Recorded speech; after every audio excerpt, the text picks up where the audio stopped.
morning to all my medical students. How's it going? I think everything is going good. Okay, so today we are going to start our next topic in anatomy of flowering plants. तो हम anatomy in flowering plants में अब next topic शुरू करते हैं. अभी तक जो हमने पहला topic बेटा पढ़ा था from where it was, फिर टिश्यू सिस्टम को देखा था. उसमें हमारे 3 तरह के टिश्यू सिस्टम थे. कौन कौन से थे? एपिडर्मल टिश्यू सिस्टम थे, ग्राउंड टिश्यू सिस्टम थे और वेस्कुलर टिश्यू सिस्टम थे. अब देखो एपिडर्मल में जो अभी आपके ट्राइकोम्स, हेयर्स, एपिडर्मिस, स्टोमाटा ये सारे आ जाते हैं. ग्राउंड टिश्यू सिस्टम में आपके क्या आते हैं? जो भी सिंपल टिश्यू जैसे पेरेन्काइमेटस, कोलेनकाइमेटस और आपके स्क्लेरेनकाइमेटस. तो ये सारे आपके किसमें आ गए थे? Ground tissue system. अब इसको इस तरीके से भी सिंपल फॉर्म में, सिंपलेस्ट वे ऑफ जो लर्निंग होती है, आप इसको इस तरीके से याद रख सकते हो. फिर वैसे ही आपके वेस्कुलर टिश्यूज में क्या, तो आपके जाइलम एंड फ्लोएम की बात की थी हमने.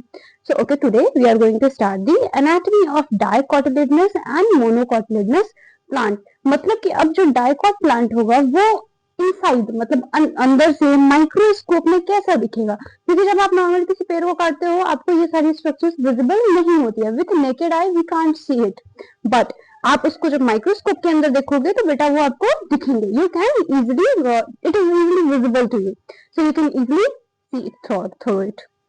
Okay, so let's start with. Actually मेरे माइक में थोड़ा प्रॉब्लम, माइक में भी हो जाती है, कभी कभी कैमरे में हो जाती है. व्हाट टू डू, समटाइम्स मुझे को भी गुस्सा आता है इसको देख करके, बट ठीक है, लेट्स गो थ्रू इट.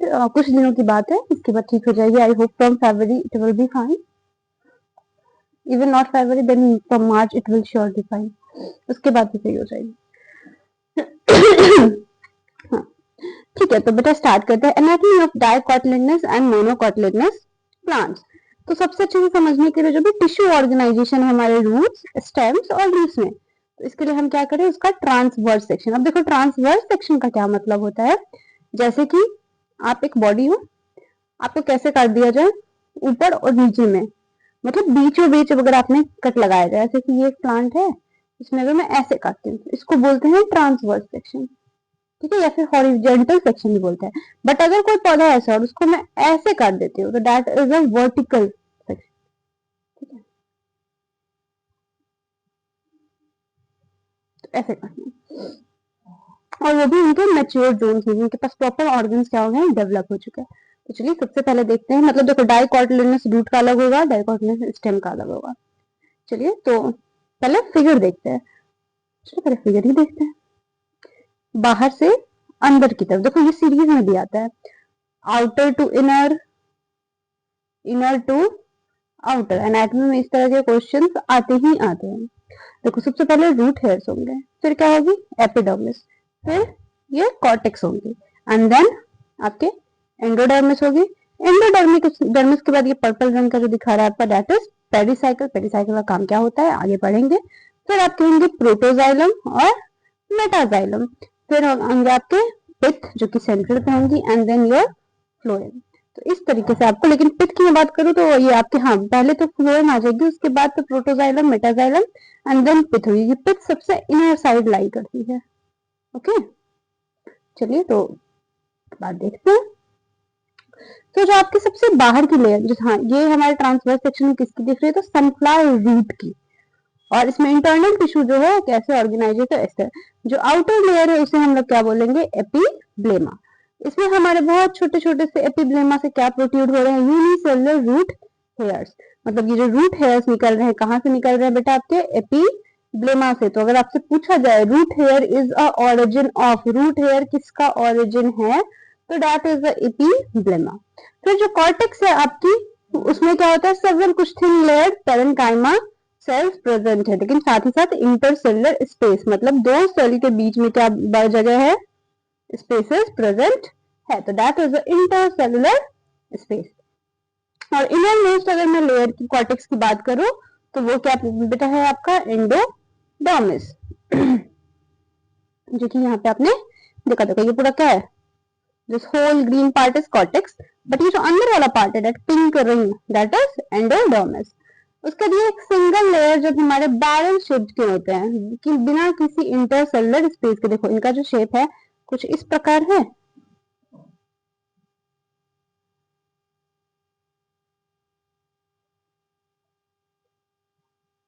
कुछ इस प्रकार है, बट इनके जो शेप्स है वो कैसे है, ऐसे ऐसे अरेंज है, तो इनको क्या बोलते हैं, बैरल शेप्ड। और टेंजेंशियली मतलब टेंजेंट के अराउंड। अब बेटा ये सर्कल वाली बात है, टेंजेंट याद रखेगा।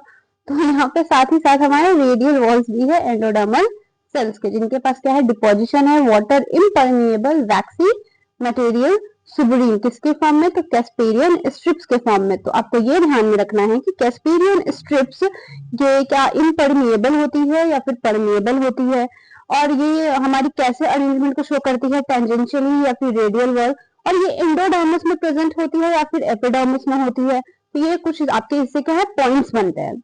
अगर फिर मैं एंडोडर्मिस से फिर अंदर आऊं तो क्या देखूंगी मैं, कुछ फ्यू लेयर्स के थिक वॉल्ड पेरेन्काइमेटस सेल्स देखने को मिलेंगे, that is referred to as pericycle. उसे क्या बोलेंगे बेटा, पेरीसाइकल। और वहां से हमारा किसका शुरुआत हो जाएगा, लेटरल रूट्स के एंड वेस्कुलर कैम्बियम के सेकेंडरी ग्रोथ के लिए, जो कि हमारे सेल्स के अंदर हो रही है, क्योंकि ये एक मैच्योर सेल है। तो मैच्योर सेल में कैसी ग्रोथ होगी, प्राइमरी ग्रोथ और secondary growth, of course secondary growth. और फिर पिथ जो है हमारा, क्योंकि वो छोटा होता है, और क्या होता है, इनकॉन्स्पीशियस। इनकॉन्स्पीशियस का मतलब कि बहुत ज्यादा उसे साइज नहीं मिलती है। तो पेरेन्काइमेटस सेल क्या करते हैं, एक दूसरे से लाई करते हैं, किसके अंदर, तो हमारे जाइलम एंड फ्लोएम को, जिसको हम लोग क्या बोलते हैं, कंजक्टिव टिश्यू। ओके, और यहाँ पे यूजुअली अगर देखा जाए तो 2 और 4 जाइलम और फ्लोएम पैचेस देखने को मिलेगा, और बाद में जो कैम्बियम रिंग होती है वो डेवलप कर जाती है, किसके बीच में, हमारे जाइलम एंड फ्लोएम के बीच में। एंड जितने भी टिश्यूज होते हैं इनर साइड के, वो हम एंडोडर्मिस की, जैसे कि पेरिसाइकल, वेस्कुलर बंडल्स और पिथ, वो क्या बना लेते हैं, स्टील, STELE, इसको हम क्या बोलते हैं, स्टील बोलते हैं, जो कि मैच्योर फॉर्म पूरा आपको दिखाया नहीं है, बस ये एक मैच्योर फॉर्म बता दी गई है। हायर स्टडीज में बॉटनी में इसके बारे में और डिटेलिंग है, बट आपके नीट के लिए बस यूजी लेवल के लिए इतना सफिशिएंट है, क्योंकि इससे आपको बहुत ज्यादा, हाँ स्टील ये सब देखो, जो भी हाईलाइटेड स्ट्रक्चर्स है ना, बस इनके बारे में आपको थोड़ा सा ध्यान रखने की बेटा जरूरत है, क्योंकि ये सब आपने मतलब पहले नहीं पढ़ा होगा। ऑफकोर्स 10 तक ये सब चीजें नहीं आती है, एनाटॉमी आपको पता भी नहीं होगी, बट हाँ गो थ्रू इट, कोई प्रॉब्लम नहीं है। देखो एनसीईआरटी इज बेस्ट, मैं अभी भी यही कहूंगी, और इवन आप बहुत सारे टॉपर्स से भी मिल लेना, वो भी यही कहेंगे। हाँ बट उसके साथ PYQs, दैट्स वेरी इंपॉर्टेंट, और भी एडिशनल जो बुक्स होती हैं वो इंपॉर्टेंट होती है, but NCERT is the main. देखो ये डाइकॉट का था, अब मोनोकॉट रूट्स के देखते हैं। तो मोनोकॉट रूट्स में आपकी क्या है, रूट हेयर जैसे उसमें है, एपिडर्मिस है, फिर कॉर्टेक्स है, थोड़ा सा अरेंजमेंट क्या है, डिफरेंट है। फिर एंडोडर्मिस, अब देखो इसका एंडोडर्मिस क्या आपके बैरल शेप का है, नहीं नहीं है, पेरिसाइकल, फ्लोएम, प्रोटोजाइलम, पिथ, मेटाजाइलम, इसमें ये सारे स्ट्रक्चर्स प्रेजेंट है। अब देखते हैं मोनोकॉटिलेडनस रूट। तो जो हमारी एनाटॉमी होगी मोनोकॉटिलेडनस रूट की, वो सिमिलर होती है डाइकोट के बहुत सारे एस्पेक्ट्स में, जैसे कि इसके पास भी एपिडर्मिस होती है, कॉर्टेक्स होती है, एंडोडर्मिस होती है, पेरिसाइकल होती है, वस्कुलर बंडल्स होती है एंड पिथ्स होती है, जब हम इसको कंपेयर करते हैं किससे, डाइकोट रूट से। लेकिन डाइकोट रूट के पास क्या होती है, जाइलम के बंडल्स थोड़े कम होते हैं, बट इनके पास मोर देन 6 होते हैं, that means polyarch xylem bundles होते हैं हमारे मोनोकॉट रूट में। तो इस पे अगर कंपैरेटिव क्वेश्चंस आते हैं आपके कि who have more, monocot have more xylems present in xylem bundles और डाइकॉट, तो it will be monocot. Pith जो होता है इनका बड़ा होता है और वेल डेवलप्ड होता है, और मोनोकॉटिलेडनस रूट क्या होती है, कोई सेकेंडरी ग्रोथ में नहीं जाती है, मतलब यहाँ पे कोई स्टील का फॉर्मेशन नहीं होगी, तो दैट इज योर मोनोकॉट। और सेकेंडरी ग्रोथ सिर्फ किसमें होती है, डाइकॉट में होती है। तो ये तो हो गया आपका क्या बेटा, रूट। अब देखते हैं स्टेम के बारे में। देखो स्टेम कुछ इस प्रकार दिखती है, तो ये याद रखिएगा बेटा, किसका आपने स्ट्रक्चर ये पढ़ा था। देखो ट्रांसवर्स सेक्शन दिखाया जा रहा है, मतलब पेड़ को फिर से कैसे काटा जा रहा है, ऐसे है पेड़, इसको ऐसे काट दिया गया है, लंबा बेचारा खड़ा था प्यारा सा पौधा, उसको ऐसे काट करके हमने पढ़ाई कर ली है ना। My diagram is so hilarious ना। ओके सो डाइकॉट का शुरू करते हैं। देखिए जो सबसे अपर पार्ट होती है हम लोग क्या बोलते हैं, देखो एपिडर्मल हेयर, सोचो हमारे स्टेम में भी प्रेजेंट है, सिर्फ रूट में नहीं प्रेजेंट है डाइकॉट्स में, स्टेम में भी है। फिर आप क्या आ जाएंगे, एपिडर्मिस का दोनों का स्ट्रक्चर सेम सेम दिख रहा है, नहीं मैम ऐसा तो नहीं कुछ लग रहा है, हाँ तो ऐसा एग्जैक्ट नहीं होता है इसलिए नहीं लग रहा है। फिर आपकी हाइपोडर्मिस, देन आपके पैरेन्काइमा, फिर एंडोडर्मिस, पेरिसाइकल, वेस्कुलर बंडल्स है, मेडुलरी रेज है और पिथ है। देखो पिथ पूरी आपकी सेंट्रल रिप्रेजेंट है। फिर वैसे ही epidermis, collenchyma, parenchyma, endodermis, pericycle, phloem, cambium, metaxylem, protoxylem and then lastly pith. हाँ तो ये अरेंजमेंट एकदम सही दिया है, इसको इस तरीके से याद कर सकते हैं। वैसे ही मोनोकोट में देखोगे तो स्कैटर्ड फॉर्म में दिखेंगे आपके ग्राउंड टिश्यूज। ये पूरा जो ग्रीन कलर है वो पूरा ग्राउंड टिश्यू ही है, मतलब कि स्क्लेरेनकाइमा, कोलेनकाइमा, ये सारे। ठीक है, epidermis, hypodermis, vascular bundles, vascular bundles वही जाइलम एंड फ्लोएम होगी। ठीक है, एपिडर्मिस, हाइपोडर्मिस और ग्राउंड टिश्यू मतलब और सिंपल टिश्यूज जो आपके होते हैं प्लांट के, vascular bundles, file, phloem, xylem, ground tissue, ये पूरा ग्राउंड टिश्यू इसमें है। एनसीईआरटी का अगर ये डायग्राम ये प्रैक्टिस करके दिमाग में अगर छप जाए तो मुझे नहीं लगता इससे बेस्ट आपके लिए कुछ हो सकता था। अब देखते हैं डाइकोटिलेडनस स्टेम। तो जो आपका ट्रांसवर्स सेक्शन होता है टिपिकल यंग डाइकोटिलेडनस स्टेम का, तो वो हमारी क्या करती है, epidermis outer most protective layer stem की शो करती है। और वो क्या करती है, कवर होती है किससे, एक थिन लेयर क्यूटिकल से, जो आपको प्लांट के ऊपर यंग स्टेज में देखने को मिलेंगे। और साथ ही साथ इसमें ट्राइकोम्स और कुछ स्टोमेटा भी प्रेजेंट होते हैं। जब वो ग्रीनिश स्ट्रक्चर में होते हैं तब तक वो मैच्योर नहीं हुए, तो उनमें बार्क फॉर्मेशन अभी नहीं हुई रहती है, वो भी यंग एक छोटा सा पौधा है। और इसके जो सेल्स होते हैं वो अरेंज रहते हैं मल्टीपल लेयर्स में हमारे किसमें, एपिडर्मिस और पेरिसाइकल, और क्या बनाते हैं, कॉर्टेक्स। इनमें 3 सब जोन्स प्रेजेंट होते हैं। सबसे बाहर वाले जोन को क्या बोलते हैं, हमारे हाइपोडर्मिस बोलते हैं, जिसमें फ्यू लेयर्स ऑफ कोलेनकाइमेटस सेल्स देखने को मिलते हैं, जैसे कि यहाँ पे आपने देखा। फिर जस्ट उसके बिलो क्या मिलेंगे, एपिडर्मिस, जो कि क्या करती है, मैकेनिकल स्ट्रेंथ प्रोवाइड करती है हमारे यंग स्टेम को। कॉर्टिकल लेयर्स आपको देखने को मिलेंगे जो कि बिलो हाइपोडर्मिस होती है, जो कि किस चीज से होती है, तो ये rounded thin wall parenchymatous sales होते हैं, जिनमें हमारे क्या होता है, कॉन्स्पियस इंटरसेलुलर स्पेसेस प्रेजेंट रहते हैं। और जो इनर मोस्ट लेयर होती है हमारे कॉर्टेक्स की, उसे हम लोग क्या बोलते हैं, एंडोडर्मिस। और जो सेल्स होते हैं हमारे एंडोडर्मिस के, वो क्या होते हैं, रिच होते हैं स्टार्च ग्रेन्स में, लेयर्स में, और इसको हम लोग क्या बोलते हैं, स्टार्च सीथ। तो मतलब जिसके पास स्टार्च कंटेंट ज्यादा होगी, एंड वो कौन सी पार्ट होगी बेटा, आपकी एंडोडर्मिस। और उसे हम लोग क्या बोलेंगे, what we will term it, starch sheath. Pericycle बेटा क्या होती है, तो पेरिसाइकिल जो होती है हमारे इनर साइड में प्रेजेंट होती है, किसके, एंडोडर्मिस के। और ये किससे अबव होती है, हमारे फ्लोएम, हमारे कुछ सेमिलुनार पैचेस ऑफ स्क्लेरेनकाइमा से। और ये हमारे किसके बीच में लाई जाती है, तो वेस्कुलर बंडल्स, कुछ लेयर्स हमारे रेडियली प्लेस्ड पैरेन्काइमेटस सेल्स होते हैं, जिसमें मेडुलरी रेस देखने को मिलते हैं। और बहुत सारे नंबर्स में इसके पास वेस्कुलर बंडल्स होते हैं, जो कि रिंग के फॉर्म में अटैच होता है। अब एक बात बताओ, क्या ये सारा चीज पढ़ने से इससे रिलेट हो रहा है, बिल्कुल हो रहा है। देखो मेडुलरी रेस प्रेजेंट है, ये क्या करते हैं, इसके पास पिथ प्रेजेंट है, एक सेंट्रल पिथ है, और ये क्या है, एक रेस के फॉर्म में अलाइन, रेडियली अलाइन रहती है ना, बिल्कुल। अच्छा ओके, ये तो लीफ का स्ट्रक्चर होगा, क्योंकि उसी में पहले से ही लीफ जो फिर लीफ में आती है। तो आपकी रिंग अरेंजमेंट वेस्कुलर बंडल्स होते हैं, और ये कैरेक्टरिस्टिक होती है डाइकॉट स्टेम की। और जितने भी वेस्कुलर बंडल होते हैं वो कैसे होते हैं, आपके कॉन्जॉइंट, ओपन और इन डार्क प्रोटोजाइलम को शो करते हैं। और इसमें बहुत ही लार्ज नंबर में राउंडेड पैरेन्काइमेटस सेल्स देखने को मिलते हैं, लार्ज इंटरसेलुलर स्पेसेस ऑक्युपाई करते हुए, जिनमें सेंट्रल पोजीशन जो होती है स्टेम की, वो क्या बनाती है, हमारी पिथ को फॉर्म करती है। अगर मैं नेक्स्ट बात करूं आपके मोनोकोटिलेडनस स्टेम की, तो मोनोकॉट जो स्टेम होते हैं ये कैसे होते हैं बेटा, आपके स्क्लेरेनकाइमेटस हाइपोडर्मिस होते हैं। इसमें बहुत ही लार्ज नंबर में आपकी क्या प्रेजेंट होते हैं, तो स्कैटर्ड वेस्कुलर बंडल्स। और जितने भी बंडल्स है वो कैसे सराउंडेड है, स्क्लेरेनकाइमेटस बंडल शीट से, और वो काफी लार्ज और कॉन्स्पिशियस पैरेन्काइमेटस ग्राउंड टिश्यूज में प्रेजेंट होती है। वेस्कुलर बंडल जो होते हैं कॉन्जॉइंट और क्लोज्ड टाइप के होते हैं। और पेरिफेरल जो वेस्कुलर बंडल्स होते हैं वो जनरली क्या होते हैं, स्मॉलर होते हैं एज कंपेयर टू हमारे सेंट्रली लोकेटेड वन से। और जो फ्लोएम पैरेन्काइमा होती है वो एब्सेंट होती है, और इसमें क्या होता है, वाटर में जो होती है कुछ वाटर कंटेनिंग इसके पास कैविटीज प्रेजेंट होती है, किसके अंदर, वेस्कुलर टिप बंडल्स के अंदर में। तो दिस इज आवर मोनोकोटिलेडनस स्टेम।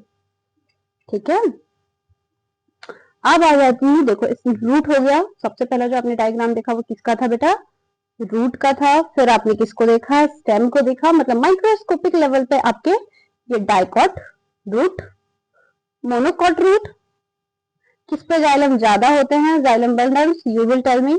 फिर ये आपके डाइकॉट स्टेम, मोनोकॉट स्टेम। अब बेटा हम क्या देखेंगे, आपके डाइकॉट, सॉरी हाँ यहाँ dicot leaf and monocot leaf. Okay, so let's start with the dorsiventral dicotyledonous leaf। थोड़ा इसको ऐसे पकड़ लेते हैं। अब देखो डॉर्सीवेंट्रल, डॉर्सीवेंट्रल क्यों बोला गया, अब देखते हैं क्यों बोला गया। पहले तो इसकी इमेज को समझ लेते हैं जो जो इसमें प्रेजेंट है। देखो स्टोमा है, ऊपर से यहाँ से एडेक्सियल एपिडर्मिस, फिर पैलिसेड मीजोफिल, के शेप के अकॉर्डिंग इसका नाम दिया गया है बेटा।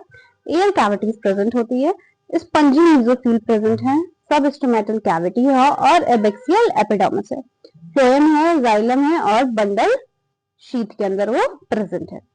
तो जो आपके वर्टिकल सेक्शन आप देखोगे एक डॉर्सीवेंट्रल लीफ, आप देखोगे डॉर्सीवेंट्रल का नाम नहीं पता, डॉर्सल मतलब व्हाट, आपका अपर पार्ट ऊपर रहता है और वेंट्रल नीचे की तरफ रहता है, दैट इज अ डॉर्सीवेंट्रल।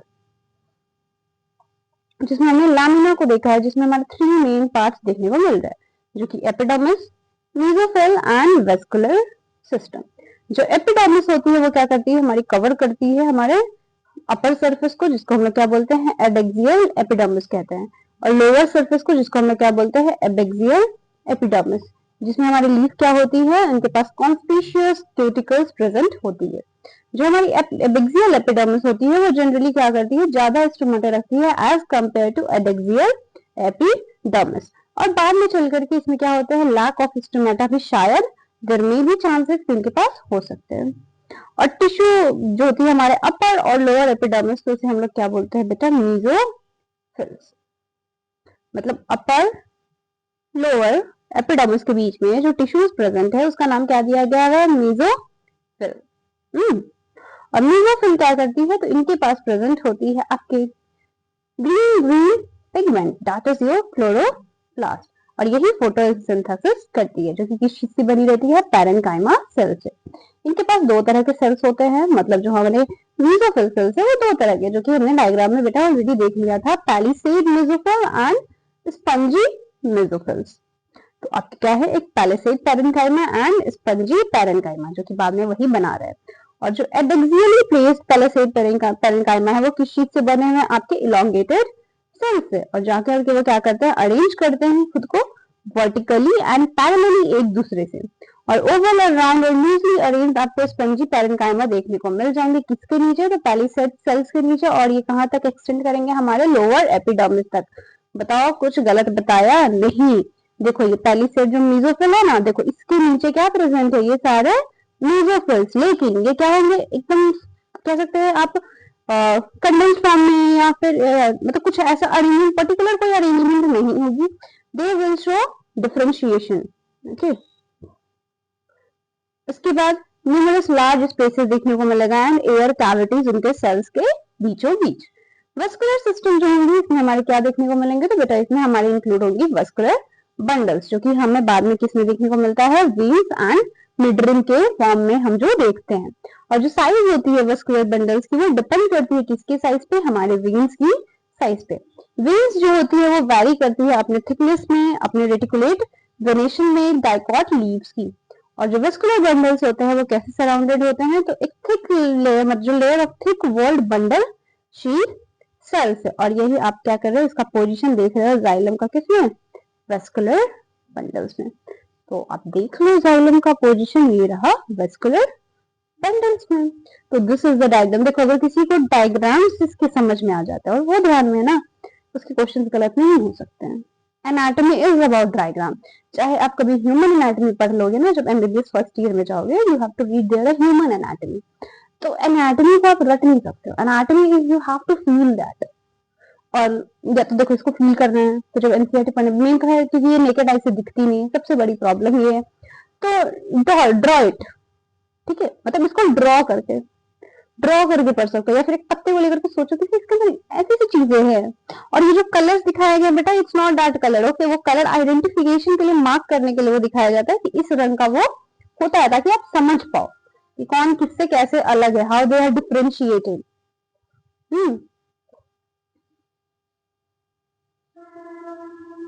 अब आ जाती हूँ isobilateral, chapter is finished, छोटा चैप्टर था आई थिंक, मुझे लगा भी नहीं था। Okay, isobilateral monocotyledonous leaf. तो जो आपकी एनाटॉमी होती है आइसो बायोलेटरल लीफ की, वो सिमिलर होती है किससे, हमारे डॉर्सी वेंट्रल लीफ से, बहुत तरीकों में, क्योंकि इसमें कुछ कैरेक्टरिस्टिक बस डिफरेंसेस देखने को मिलते हैं। जैसे बहुत सारे आइसो बायोलेटरल जो लीफ होते हैं, इसमें स्टोमाटा जो प्रेजेंट होता है हमारे दोनों सर्फेसेस पे ही होते हैं, मतलब एपिडर्मिस के।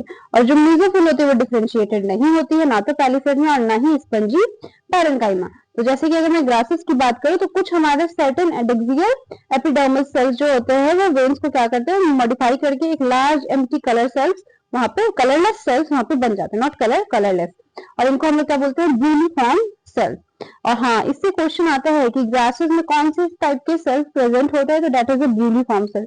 मुझे लग रहा है मैंने कोई टेस्ट दिया था उसमें आया था, पता नहीं मुझे उस टाइम नहीं आता शायद।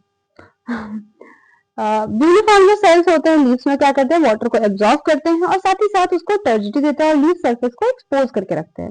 और अगर मान लो जब ये फ्लैसिड हो जाते हैं, क्यों, वाटर स्ट्रेस मतलब वाटर की कमी की वजह से, तो ये लीव्स को कर्ल कर लेते हैं अपने अंदर की तरफ और वाटर लॉस को मिनिमाइज करते हैं। मतलब ब्यूलिफॉर्म वो सेल है जिसमें आप तो कह सकते हैं कि दे मेंटेन द हाइड्रो रेगुलेशन, मतलब वाटर रेगुलेशन को क्या बोलेंगे।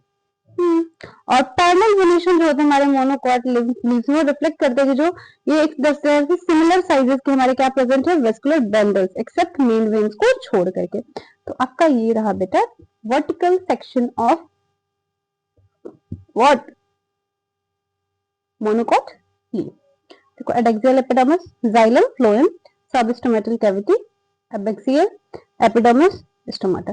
देखो एडेक्सियल कौन सा वाला होगा, बाहर वाला या अंदर वाला, ऑफ कोर्स अपर वाला। और अंदर वाला क्या होता है, एबैक्सियल। पता है ह्यूमन में भी इसका एक मूवमेंट है, एबडक्शन और एडक्शन। एबडक्शन का मतलब होता है जब आपका हाथ क्या होता है, आपके शोल्डर से सबसे पास होता है, तो उसको हम लोग एबडक्ट बोलते हैं। और जब आप अपने हाथ को क्या करते हैं, दूर करते हैं, कोई सामान उठा रहे हो, हाथ आपका दूर जाता है। तो ये हमारे ह्यूमंस में भी इस तरह से जो डॉर्सी वेंट्रल है, ये हमारे ह्यूमन एनाटॉमी में भी जाती है। तो प्लांट एनाटॉमी और ह्यूमन एनाटॉमी बहुत रिलेटेबल है। अब रीजन ये है कि आप अभी 11th बेस हो, तो आपने ये सारी चीजों को भी लिख ही जाना है। तो आपको समझने में मुश्किल लगेगी, आपको लगेगी कि हाँ ये चैप्टर टफ है या फिर कुछ भी, या फिर नहीं भी लग सकते, जिनको नहीं लगेगी उनके लिए बहुत अच्छी बात है। तो वो सारी चीजें ना बाद में बहुत इजी लगने लगती है, स्टार्टिंग में लगती है टफ, मुझे भी लगती थी। मैं तो क्या ही बताऊं मेरा क्या ही था, मैं नहीं जानती हूँ, ठीक है। तो फिर okay, so yes, I think we have completed this ना। कंप्लीट तो हो गया बेटा, इधर से तो हो चुका है, लेकिन हाँ you have to complete it ना, because you have to give your NEET exams. I don't have to give NEET और नेक्स्ट एग्जाम। हाँ, नेक्स्ट के एग्जाम का फॉर्म जरूर फिल करना, जो भी देख रहे हो और जो भी 12th में हो, डेफिनेटली डू इट, क्योंकि आप अपीयरिंग में भी दे सकते हो, अगर आप ड्रॉप लेते हो मेडिकल की तब भी आप दे सकते हो। और नेक्स्ट ऐसे एग्जाम है जो आपके जेई वाले बच्चे दे सकते हैं, बट उसमें वो बायो नहीं अटेम्प्ट करके वो मैथ्स अटेम्प्ट करेंगे, मतलब उन्हें मुझसे पढ़ने की जरूरत नहीं है। बट हाँ, वो जहाँ भी फिजिक्स, केमिस्ट्री और मैथ्स पढ़ रहे हैं, if you are aware, if anyone is aware, give that exam. That is a very good opportunity, more than I think IITians and MBBS also. ठीक है, वो उनसे भी अच्छी अपॉर्चुनिटी है, थोड़ा ढूंढना उसके बारे में, अच्छी चीज है वो। Okay, so bye bye, have a nice day to you, take care. इसके सारे पीवाई क्यूज लगा लो, 300 से 400 क्वेश्चन होंगे इसके, 300 to 400 प्लस।